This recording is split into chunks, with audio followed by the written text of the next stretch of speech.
All right, we're back.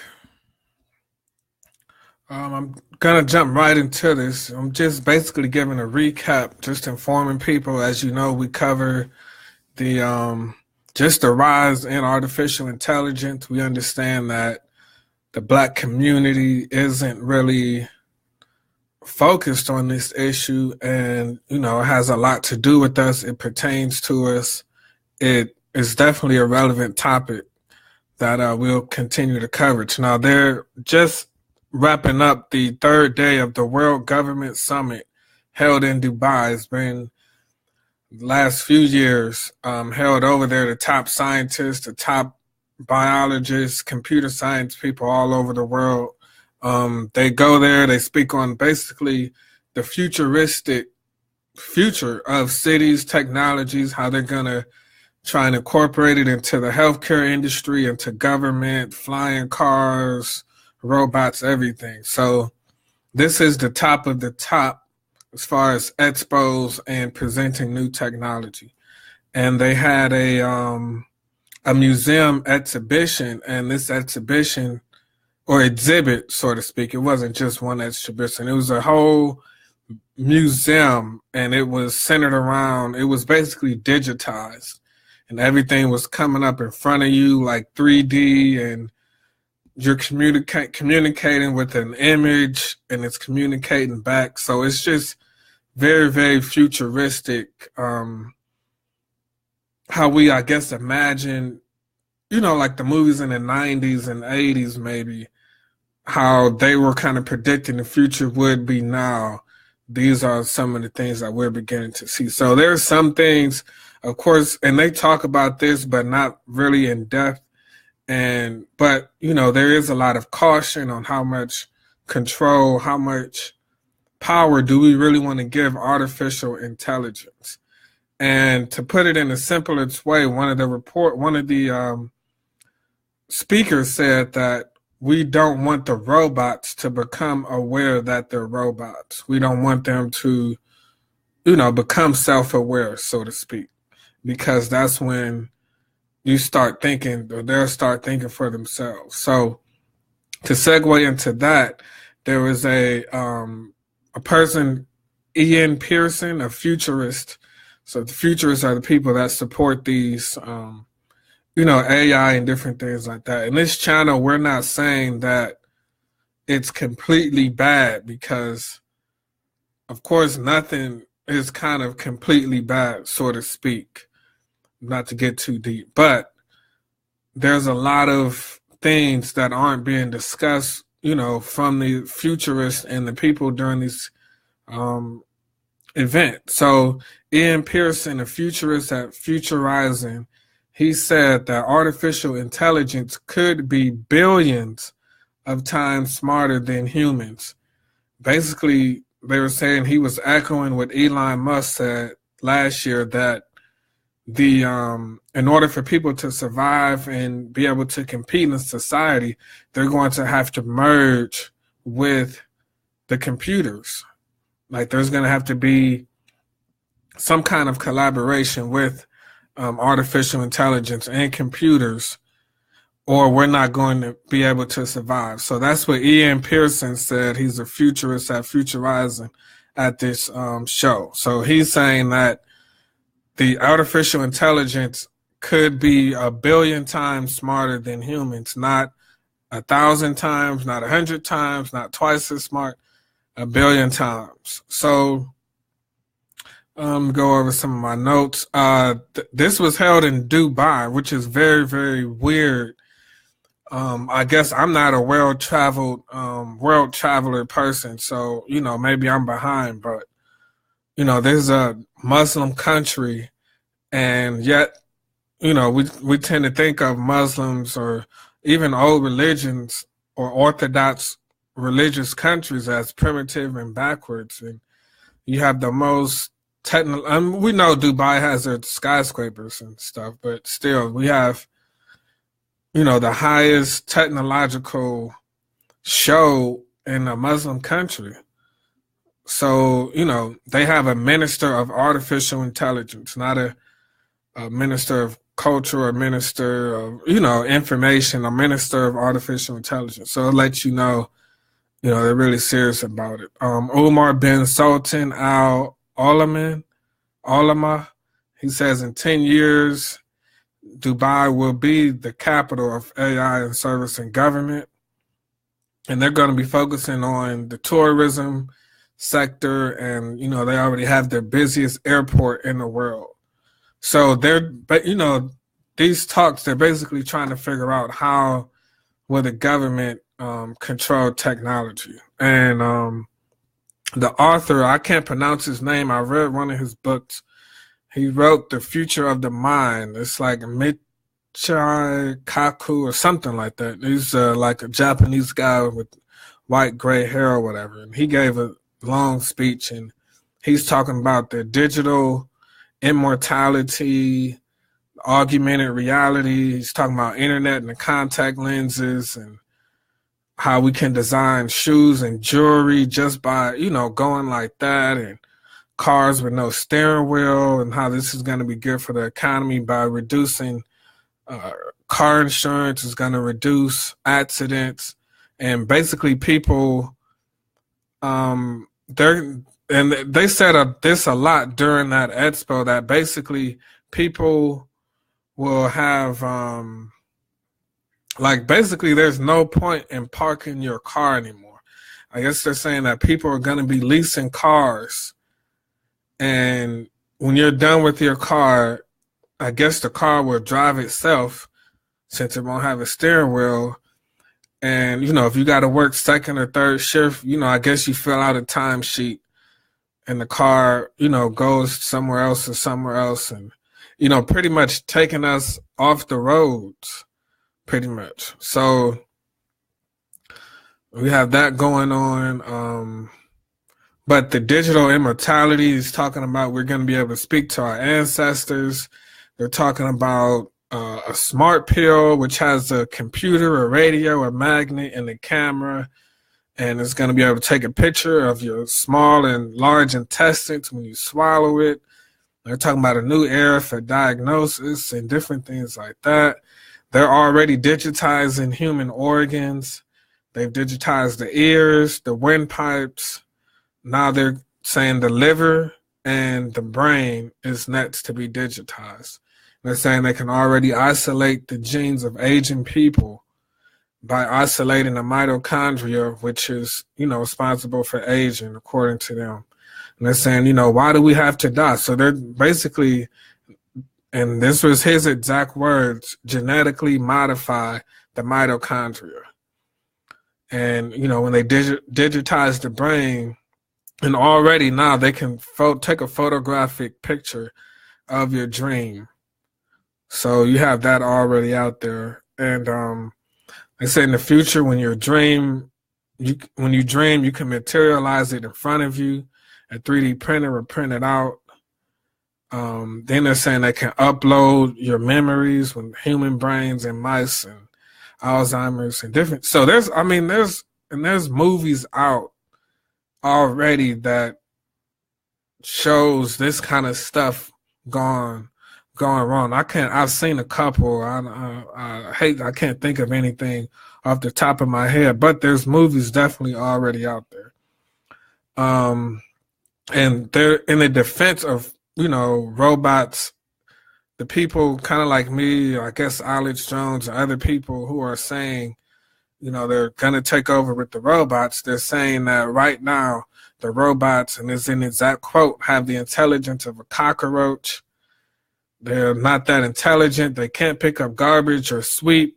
The robots couldn't pick up garbage in Fukushima. So they're saying we're decades away from even a potential threat of robots. That doesn't mean someone isn't maybe just not disclosing, the powerful robot that they have. That's just what they know. So we don't know. But my issue is, of course, accessibility, affordability. People can barely afford healthcare. People can barely afford a doctor's visit, going to the doctor. So how in the hell are people going to be able to afford this kind of diagnosis? And the RoboDoc, they brought that up. They said if you having chest pains or heart pains or bad heartburn, and you wake up in the middle of the night, you think you're having a heart attack, or is it the pizza you ate? You're not sure. You pull out your cell phone on the big empty wallpaper, and you'll be able to talk to a RoboDoc. Excuse me. And this RoboDoc, you converse with it, and it'll tell you your problems and issues and what's wrong. And basically, they're saying this to eliminate doctor's visits. Now, do you think that pharma and all of these medical industries are going to let this be affordable or let them compete? We know what they do. The killing of alternative naturopaths and healers and, different things like that. It's a big industry. The industry they make off of medication and different things like that. So there was no talk on how affordable this would be, if government will allow it. It was like if you don't have the money to get this, you're kind of left out. You know what I mean? There was no talk on how these AI will solve world hunger, solve crime, provide employment. Well, employment, there was a brief comment someone basically posted saying that it will create more jobs than lose jobs because people will be working with artificial intelligence. So I guess they're on their side of that.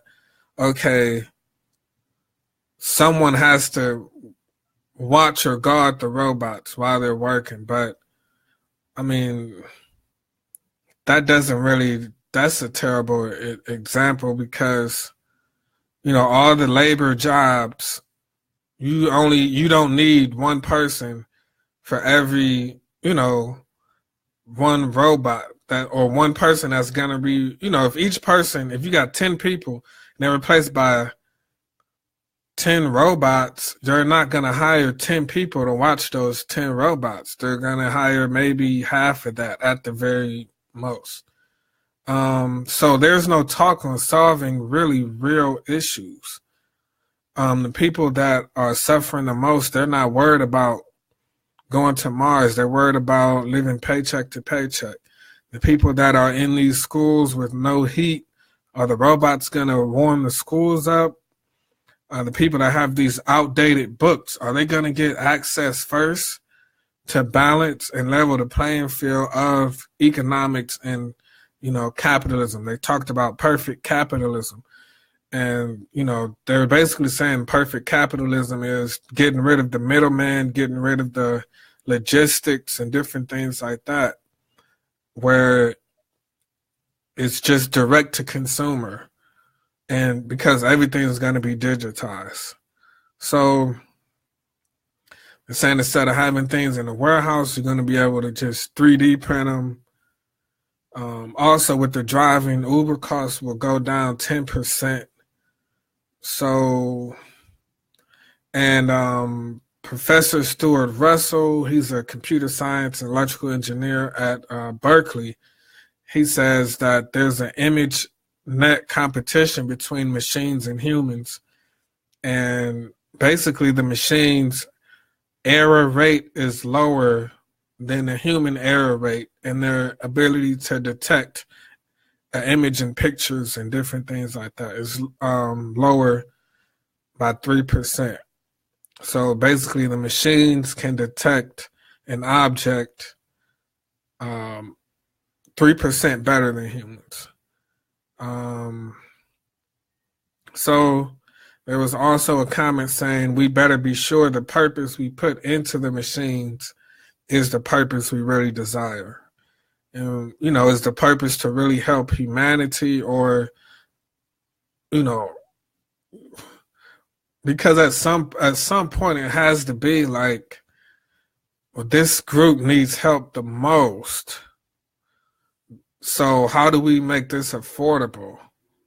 Or is it about making money? Because if there's food deserts in Black communities, high rates of diabetes, heart attacks, cancer, the stress of living in poverty in the inner city, the stress of dealing with crime and living in crime and, different things like that. How would these companies manage to make a profit while helping people? And that's what has to be talked about, the accessibility of these artificial intelligence. So that's basically it. And basically, we're investing more in robots than humans, basically. All of these companies and people and all of this miraculous technology, and it's not really, it just shows you that they're not really interested in investing in the human race, especially minorities. Because the only minority that was up there was Neil deGrasse Tyson. And, he's talking about, his speech was on colonizing space, which, will do nothing for us. And last point, he says, one of the people that was interviewing him, one of the Middle Eastern people, I guess he was from Dubai, because he had the bead with the thing on his head. And I'm not trying to disrespect the culture. I'm ignorant. I don't know the name. So he asked Neil deGrasse Tyson, there's people that say, how does this benefit me? How does this help us? How does this help society? The Neil deGrasse Tyson answer was, well, in the 1920s, they asked Albert Einstein the same thing, and he came up with quantum theory. And somebody got a Nobel Peace Prize or something for it. And, they asked him that. He said, I don't know. And then years later, you're asking me, I don't know. And then even right now, I don't know. So, but we have the hindsight. So they can't even tell you how, it's just, is this ego? Is this, what is, and this is the typical knock on, scientists, is that there's no empathy. There is no, because, okay, the religious and science community is generally separated. But, where the religious people have empathy and compassion, or are supposed to, the scientists lack. But where the scientists have objectivity, facts, reasoning, practical, application, the religious people don't. They have rituals, the unseen, different things like that. So there has to be some kind of, empathy and different things like that to collaborate, or this is just going to be basically nothing that affects anyone. So those are my thoughts. I'll leave some information in the description link. And like I said, we're going to keep covering this. I don't care if, people aren't interested in it, but, it's just, there needs to be some kind of recollection on, and definitely from a Black perspective on this issue, because it's the future, so to speak. So, all right.